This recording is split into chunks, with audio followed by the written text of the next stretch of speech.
There are some deeply wounded people trying to recover from what has happened to them more and more often. Today is Sunday morning, 14th of January 2019. It's only just past 7 a.m. in the morning, and already there's a program, I don't know, it just appeared on the front page of YouTube. I'm not really sure how it got there, but it's the Tucker Carlson interview with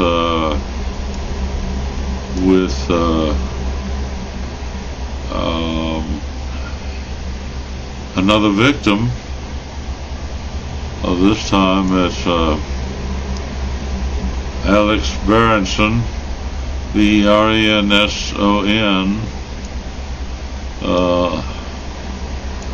He's someone who opened his mouth about the complicated subject and politics of COVID-19 and all of that. I recall the other day I happened to watch a fairly brief interview, not an interview, but a campaign speech by Robert Kennedy Jr. And someone said, "What would you do your first day in office?" And he listed several things, and one of the things was, he said he would begin to end the surreptitious CIA and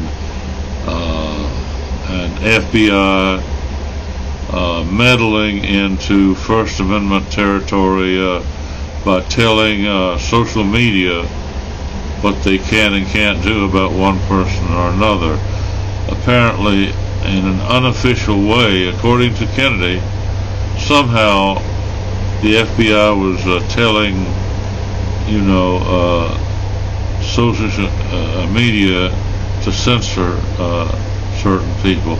It made me think of, back in the day when J. Edgar Hoover was exposed for having told newspapers that Martin Luther King was a communist and one thing or another, and that they should not cover Martin Luther King, or if they did, they should publish negative stories about Martin Luther King. And this was a fairly open secret back in those days, but it was not one that people found outrageous. It was like, well, that's his opinion, and we'll get by without, making a big issue. But anyway, it turns out this fellow,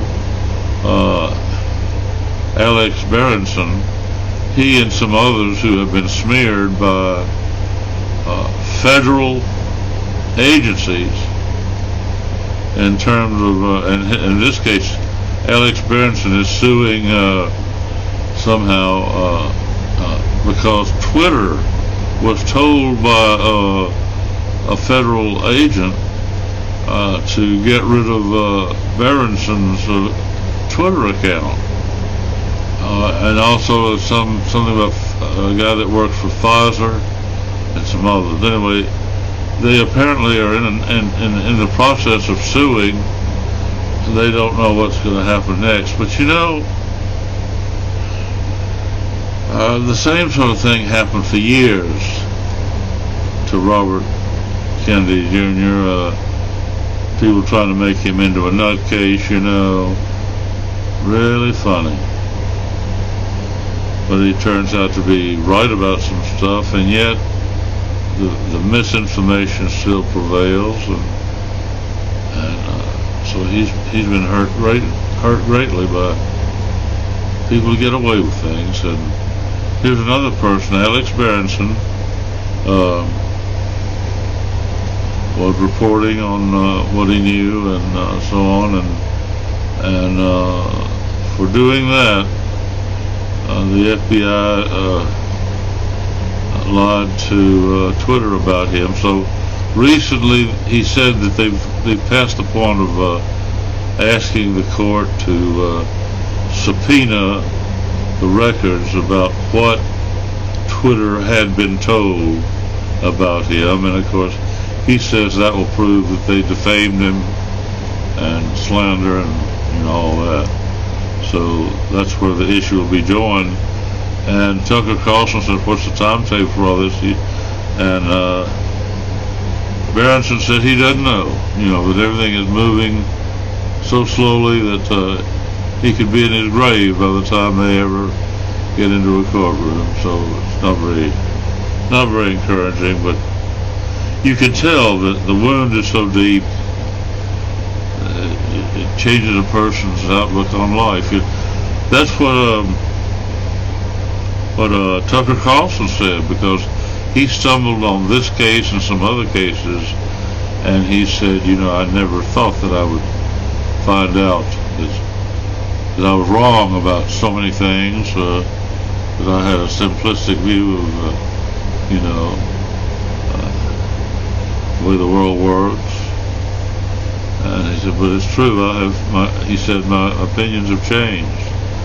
And then, of course, he goes on to say it. But I still think I can do something good as a reporter, But he acts so strange on the air, I don't know. It seems to me everybody's acting very strangely, but anyway, I've recorded, just over 7 minutes of this kind of a verbal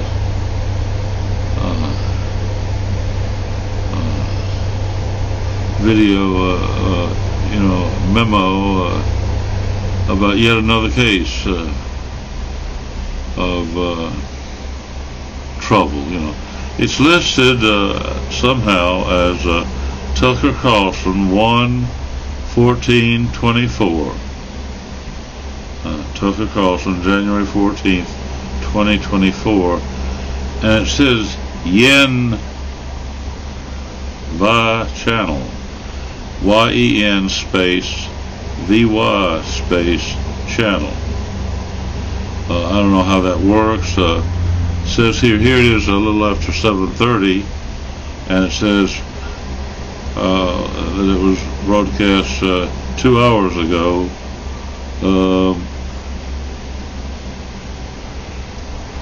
And the subtitle is, when do the architects of the COVID catastrophe go on trial? We asked Alex Berenson.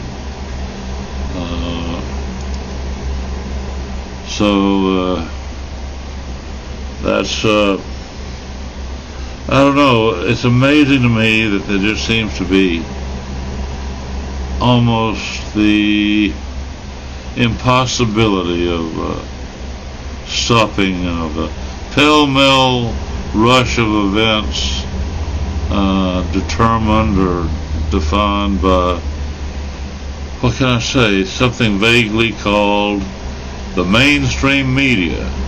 Well, who joins into that and who, is or is not part of that from one day to the next? It's hard to say, but it's amazing to me that someone like Tucker Carlson, who is, I guess you might say, at the top of his game, the number one person on Fox News, and then suddenly he was gone. And I understand it was because of a lot of different things that added in. Well, that's what happens when somebody like that disappears. Immediately, 2 or 3 dozen people have a lot of commentary on why, it's either because of something he said on the air or didn't say on the air, or because he was involved in some sexual misconduct, the usual template. And so who knows what, I don't know, but anyway, he turned out to be such a big star that weeks later, or was it a month or two, he suddenly teamed up with Elon Musk to have a broadcast on what was Twitter and now is called X. I don't know how that's worked out. I don't know, how any of that's going to work, but I simply saw this featured on YouTube, and I don't know whether, it's listed as Yen V or Vi channel, which means, I guess, that the persons here with the channel got the broadcast from X, I guess, or wherever it came from, so it was carried on his YouTube channel. I don't know whether or not Tucker Carlson has a YouTube channel or not. I just don't know.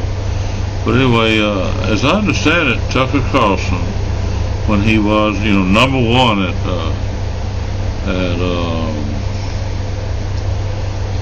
Fox, was pulling in more than $2 million a year in annual income, and that he had pulled down that much for several years, 6 or 8 years or something, when he was canceled. So I imagine he has some money to play with, and I don't know, this particular broadcast has no hint of the X.com platform, but over to one side there's a blue patch where there might have been the logo for his show, and it's a blank blue patch. Well, anyway, I can't say what has happened to me. So much has happened to me that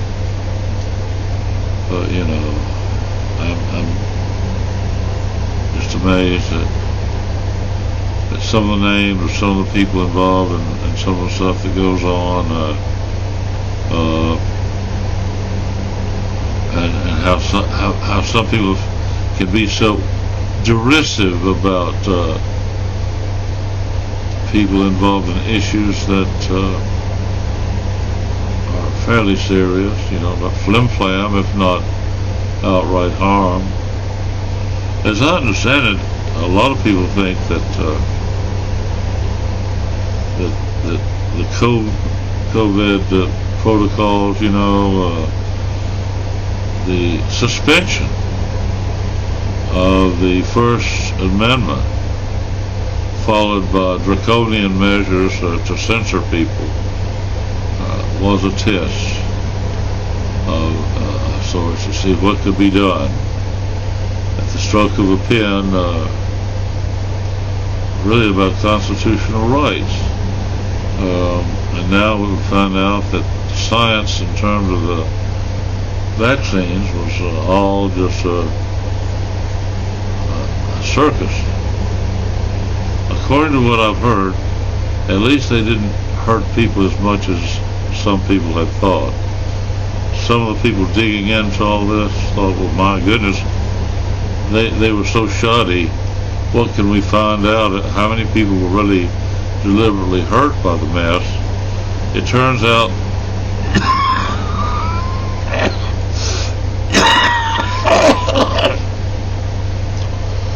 as far as I know, there is no smoking gun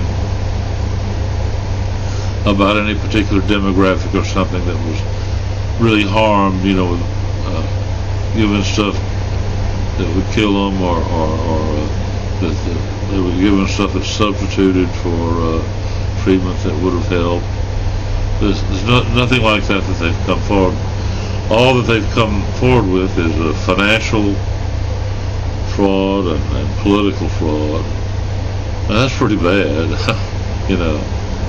So I don't know. Just thought I'd bring it to your attention. Here it is. I've talked. Let's see.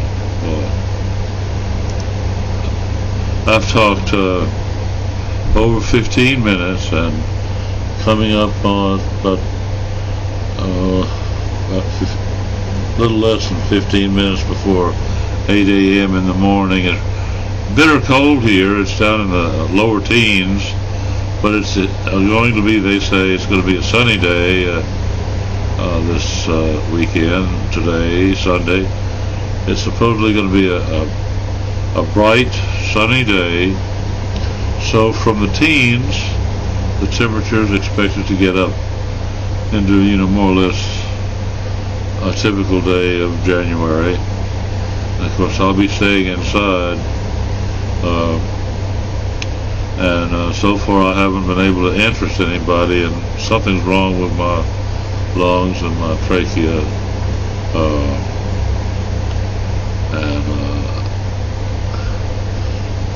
At least politically, it'll have to get worse before it might get better. Or medically, it could be kind of like that joke, oh, you have a cold, well, here, take 2 aspirin, call me in the morning, and if it turned into pneumonia, we know what to do for that, so check with you later, Well, Dad never did anything like that, but he's been gone a long time now, a long time. Fair to say medicine has changed. Toward the last, he used to say that, the last 10 years of his life, he didn't talk about it, he wouldn't talk about it much except to say that medicine had changed a lot since his heyday, and he wouldn't elaborate, and I know why. Well, he made it clear. And now this, years and years later, no telling, he probably still wouldn't say anything, and I think I've commented that when some people see the night closing in, like the song says, the night closing in, then some people see that, they fall silent. When they see that being shrill about what seems to be self-evident is not something that they will be too dramatic about. And I've seen that happen politically and so on. Maybe other people have seen that too. So that some people say, well, whatever became of so-and-so? Well, I don't know. Some people put up a little bit of a struggle. This Alex Berenson has been marked for destruction, and yet he and about 6 others are suing, and now they're to the point where the court is going to admit into evidence the information that the FBI allegedly told Twitter before Twitter took him down. He was taken down, and the others have to do that too. When these agencies go after somebody, it's not just Twitter. It's the others, and I don't know of a remedy. Maybe somebody will think of one. One of them, of course, would be really that people would start paying attention. I think it's courageous what Robert Kennedy is willing to do in the face of everything, knowing, as he does, that people can be overwhelmed. Certainly, the Kennedy family has been overwhelmed more than once. Well, here it is. It's almost 20 minutes. I'm going to shut up and say good morning, have a good day, and thanks for all the great video I've been watching this weekend.